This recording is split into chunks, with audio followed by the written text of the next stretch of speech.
हमारे साथ इस वक्त जुड़ रहे हैं DN पाठक साहब, ED हैं सोपा के, संदीप बाजोरिया CEO सनविन ग्रुप के, और Amit Khare vice president GCL broking के। तो आप सभी का बहुत स्वागत है। चर्चा की शुरुआत कर रहे हैं चूँकि हम जुलाई महीने के आखिर में हैं और मानसून सीज़न के 2 महीने निकल चुके हैं ऑलमोस्ट। तो इन 2 महीनों में सोइंग को लेकर क्या प्रोग्रेस है, और ख़रीफ की जो फसल है उसमें सोयाबीन एक बड़ी क्रॉप है, तो सोयाबीन की ताज़ा स्थिति क्या है, इसी पर हम बात करेंगे। पाठक जी, बहुत स्वागत है आपका। बताइए सर, क्या सिचुएशन, आज जब मैं आपसे बात कर रहा हूं तो ऑलमोस्ट 2 महीने निकल चुके हैं मानसूनी सीज़न के, तो सोयाबीन की बुआई की ताज़ा स्थिति क्या है सर?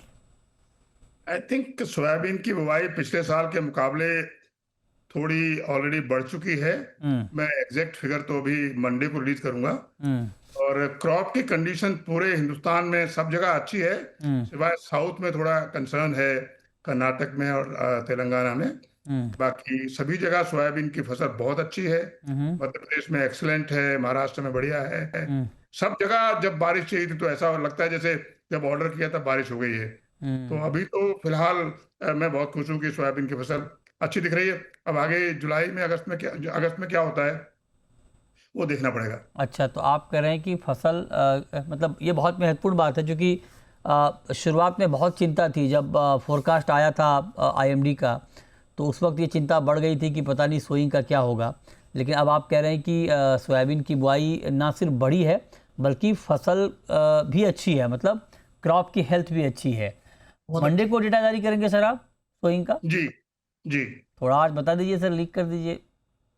अभी क्या है, डेटा कलेक्शन में थोड़ा टाइम लगता है, कलेक्ट करके उसको कोलेट करने में। और हम लोग क्या है, एकदम रिसेंट डेटा जैसे मंडे को जारी करेंगे तो मंडे की जो सरकार की फिगर्स हैं स्टेट गवर्नमेंट्स की, वो लेके जारी करेंगे, क्योंकि सरकार की फिगर दिल्ली पहुंचते पहुंचते टाइम लग जाता है। ठीक बात हम है। लोग थोड़ा शॉर्ट सर्किट करते हैं उसको, तो मैं डायरेक्ट बात करके स्टेट इसलिए गवर्नमेंट तो से मैं कहता हूँ नंबर सर, लेंगे। आप थोड़ा जल्दी पहुंचा दीजिए हम तक, हमें बता दीजिए आज।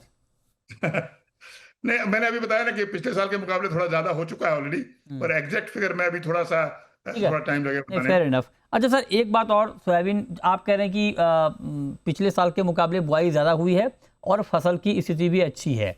2 बातें जी क्लियर हो गई। तीसरी बात मैं अब आपसे ये पूछ रहा हूँ कि मतलब एक रिपोर्ट तो नहीं कहेंगे, ऑब्जर्वेशन है एक एग्री एक्सपर्ट का जो फील्ड विजिट करके आया है, और उनका जी, कहना है कि जो सोया का जो एकरेज है MP में वो श्रिंक हो रहा है। ये बात सही है क्या? देखिए उनका रिपोर्ट मैंने पढ़ा है, उनका पोस्ट पढ़ा है। हाँ। एक्चुअली कहीं एक फील्ड में 115-20 लाख हेक्टेयर जमीन में, कहीं एक एक हेक्टेयर में, 2 हेक्टेयर में, 5 हेक्टेयर में कहीं अगर फील्ड थोड़ा खराब दिखता है तो वो कोई किसी तरह से कोई बेंचमार्क नहीं है। ये बात सही है कि कुछ एरिया जो एरिया की रिपोर्ट की आप बात कर रहे हैं, वहां सोयाबीन घट के पहले से कई सालों से पैडी अच्छा। की बुआई हो रही है। अच्छा। तो वहां पैडी लग रही है ऑलरेडी, वो एरिया सोयाबीन से बाहर हो गया है, काफी दिनों से बाहर है। लेकिन बाकी जगह जैसे वेस्टर्न मध्य प्रदेश में, बाकी जगहों पे जहाँ पे पिछले साल लोगों ने मक्का बोई थी, वो इस साल उन्होंने सोयाबीन बोई है। कुछ एरिया में सोयाबीन की जगह उड़द या मूंग बोई है। तो ये इधर उधर थोड़ा बहुत शिफ्ट होता रहता है, लेकिन ओवरऑल जो एरिया है वो सोयाबीन का इस बार बहुत प्रॉमिसिंग है, और फसल बहुत शानदार हालत में है। और किसान को क्योंकि बढ़िया दाम मिल रहा है, तो उससे ऑब्वियसली उससे एरिया बढ़ा है, क्योंकि किसान को लगता है ये सबसे ज्यादा वर्सेटाइल फसल अगर कोई है तो सोयाबीन ही है। और खासतौर से खराब मौसम में, जैसा कि एल नीनो की बात हो रही थी, तो इस साल किसान को भी पता था अगर बारिश नहीं हुई या सूखा पड़ा तो सोयाबीन ही ऐसी फसल है जो जरूर पैदा होगी, चाहे थोड़ी कम हो, लेकिन पैदा जरूर होगी, एकदम खराब नहीं होगी। तो एरिया बड़ा है, इसमें कोई डाउट नहीं है मुझे। और थोड़ा बहुत इक्का दुक्का इधर उधर होता रहता है, मुझे नहीं लगता उससे कोई ऐसी चिंता करनी चाहिए। छोटी सी बात है, इतने बड़े एरिया में कोई एक फील्ड खराब भी हो सकता है, कोई बुराई नहीं है उसमें। हाँ, तो मतलब आप कह रहे हैं कि ओवरऑल ऐसा नहीं है कि सोयाबीन का जो पूरा रकबा है MP में वो कम हो रहा है, ऐसी कोई बात नहीं है। नो, किसी किसी बिल्कुल नहीं। पॉकेट में हो सकता है, और उसको लेके इस आधार पे ये कहना कि पूरे राज्य में सोयाबीन का रकबा कम हो रहा है, आप कह रहे हैं कि ये गलत बात है, ये ठीक नहीं है। ठीक है, अब मैं आगे जाता हूँ सर। चूँकि हम सोयाबीन की बात कर रहे हैं, और चूँकि आप इंदौर में हैं और MP में अभी बड़ा किसानों का एक बड़ा आंदोलन हुआ, हालांकि वो आंदोलन मूंग को के ऊपर फोकस था, मूंग की खरीद को लेकर के। लेकिन इससे क्या कुछ अलर्टनेस है सर सोयाबीन ट्रेड में, सोयाबीन बिजनेस में, कि इस सीज़न में किसानों के साथ थोड़ा प्रॉपर ट्रीट हो? देखिए सोयाबीन की MSP जो है वो इस वक्त इतनी कंफर्टेबल है किसानों के लिए।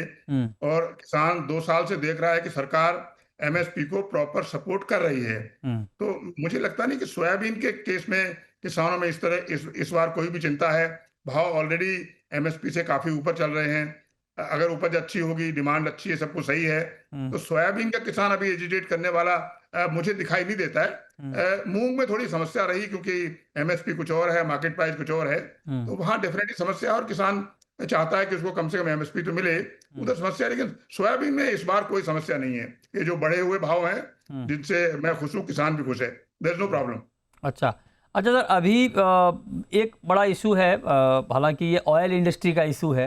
आप पता नहीं इस पर कुछ कमेंट करेंगे नहीं करेंगे, लेकिन फिर भी मैं आपसे सवाल पूछता हूँ। नेपाल के इंपोर्ट पे बड़ा बवाल मचा हुआ है। नेपाल के रास्ते जो साप्टा के तहत इंपोर्ट हो रहा है, उससे इंडस्ट्री के एक तबके को बड़ी परेशानी है। उनका कहना है कि ये गलत हो रहा है, इसको रोका जाना चाहिए। आपका कोई टेक इस पर? देखिए, मैं बिल्कुल, इंडस्ट्री की परेशानी बिल्कुल सही है। नेपाल से इंपोर्ट होने में समस्या नहीं है इंडस्ट्री को। अगर नेपाल के ओरिजिन का माल इंडिया में आता है तो वो साफ्टा के अंडर जीरो ड्यूटी पे आना चाहिए और कोई समस्या नहीं। असल में हो क्या रहा है, नेपाल का माल नहीं आ रहा है यहाँ पे। माल जो है कहाँ से आ रहा है, कैसे जा रहा है, नेपाल में जो वैल्यू एडिशन होनी चाहिए वो वहां नहीं हो रही है। अच्छा। तो बहुत सारा जो है, ये क्या, इसको ये कहना चाहिए कि जो साफ्टा के जीरो ड्यूटी है उसका फायदा उठा के कुछ लोग नेपाल से बहुत सारा सामान यहाँ भेज रहे हैं। इसको हमने भी सरकार से टेकअप किया है। मंत्री जी से हमने बात की थी, कॉमर्स मिनिस्टर से पिछले महीने, उनको इस बारे में आगाह किया था कि जो रूल्स ऑफ ओरिजिन है उसका थोड़ा उल्लंघन हो रहा है, और उन्होंने आश्वासन दिया था कि अगर ऐसा कुछ है तो उसको हम जरूर देखेंगे। लेकिन जियोपॉलिटिकली नेपाल हमारे लिए बड़ा इंपॉर्टेंट है, तो इसको बंद करने की जो बात अगर कोई इंडस्ट्री वाले कर रहे हैं वो शायद उचित नहीं है। लेकिन अगर किसी रूल का उल्लंघन हो रहा है और उसकी वजह से यहाँ की इंडस्ट्री को नुकसान हो रहा है, जो कि असल में सही है, यहाँ की इंडस्ट्री को काफी नुकसान हो रहा है। ड्यूटी का डिफरेंस बहुत बड़ा है। कितना नुकसान होगा सर, आप बताइए ना। 5-6 लाख टन का ही तो इंपोर्ट हो रहा है नेपाल के रास्ते। हम कितना इंपोर्ट करते हैं? 160 लाख। उसके सामने 5-6 लाख टन क्या है सर? कुछ भी नहीं है। आप 160 की बात मत करिए, आप 260 की बात करिए। हाँ, 260 की ये बात सही है कि 2% है, 2-3-4% है। लेकिन हो क्या रहा है मृत्युंजय जी, ईस्टर्न इंडिया में, नॉर्थ इंडिया में इतने कम भाव पे नेपाल का जो ब्रांडेड तेल है वो बिक रहा है कि जो वहां के मैन्युफैक्चरर्स हैं, स्मॉल मैन्युफैक्चरर्स, पैकर्स हैं या ब्रांडेड वाले हैं, उनको उसका काफी बड़ा नुकसान हो रहा है। ओवरऑल मैं मानता हूं कि मुल्क में अगर 2-3%, 4% आ गया तो कोई आफत नहीं है, लेकिन अगर गलत तरीके से आ रहा है तो मुझे लगता है उस पर निगाह डालने में कोई बुराई नहीं है। सही तरीके से आता तो कोई समस्या नहीं है, लेकिन ये गलत तरीके से रूल्स ऑफ ओरिजिन को बैंड करके आ रहा है, वो गलत है मुझे लगता है। हाँ, ठीक बात है। मतलब गलत तरीके से नहीं आना चाहिए। आप करेंगे अगर रूल्स ऑफ ओरिजिन को अगर ठीक से फॉलो किया जाए, उसके बाद आए तो कोई दिक्कत नहीं, राइट सर? कोई समस्या नहीं। उसके बाद 6 की जगह 12 लाख टन आ जाए, कोई दिक्कत नहीं। सॉरी, अगर रूल्स ऑफ ओरिजिन को ठीक से फॉलो किया जाए और 6 लाख की जगह 12 लाख टन इंपोर्ट हो जाए तो भी कोई दिक्कत नहीं। अगर रूल के तहत आ रहा है 6 होगा ना 12 होगा। अगर रूल्स ऑफ ओरिजिन का फॉलो करेंगे तो ये 6 लाख टन हो ही नहीं सकता, पॉसिबल ही नहीं है। क्यों? अगर वैल्यू एडिशन कर दे नेपाल में तो क्या दिक्कत सर?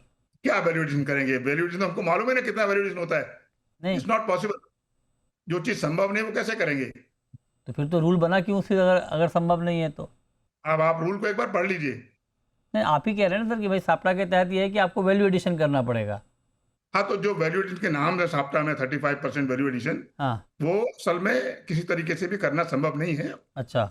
वो यहीं कलकत्ता में आता है। हाँ। कलकत्ता से सीधा नेपाल जाता है और वहां से रूल्स ऑफ ओरिजिन का पेपर वगैरह सब बन के और काफी सारा इंपोर्ट हो रहा है। अगर आपको चाहिए तो मैं आपको कुछ डब्बे भेज देता हूँ कि वो कैसे बन के आ रहे हैं और क्या हो रहा है। अच्छा। Then you will know। अच्छा, तो वो आप कहेंगे, आप देख लेंगे, है ना? अच्छा, इसीलिए आप बहुत कॉन्फिडेंट हैं, आप कह रहे हैं कि ये फॉलो नहीं हो सकता है। ठीक बात है। एक आखिरी सवाल सर, तो फिर अभी ओवरऑल एडिबल ऑयल का मार्केट आपको कैसा लग रहा है? प्राइस अभी स्टेबल है, ऊपर नीचे लग रहा है, क्या लग रहा है? आई थिंक संदीप जी बेहतर बताएंगे, क्योंकि बहुत बड़े इंपोर्टर हैं, तो ग्लोबली क्या हो रहा है उस पर संदीप जी प्रकाश डालेंगे। ये मुझे मालूम है कि ग्लोबली सोयाबीन की क्रॉप का आउटलुक बहुत अच्छा है, और क्योंकि soybean is the biggest oil की टीम में, सोयाबीन का सबसे बड़ा हाथ है पाम के बाद, तो अभी कोई सप्लाई कंसर्न्स कहीं दिखाई नहीं दे रहे मुझे। Price of course different thing, वो बहुत सारी चीजों पर निर्भर है। क्रूड की प्राइस क्या रहेगी, बायोडीजल में क्या होगा, कितना किधर जाएगा, B20, उस सब पे निर्भर करेगा। सप्लाई साइड में कोई समस्या नहीं है। ओके, बहुत शुक्रिया पाठक जी आपका हमारे साथ जुड़ने के लिए, इस पर डिटेल में बात करने के लिए।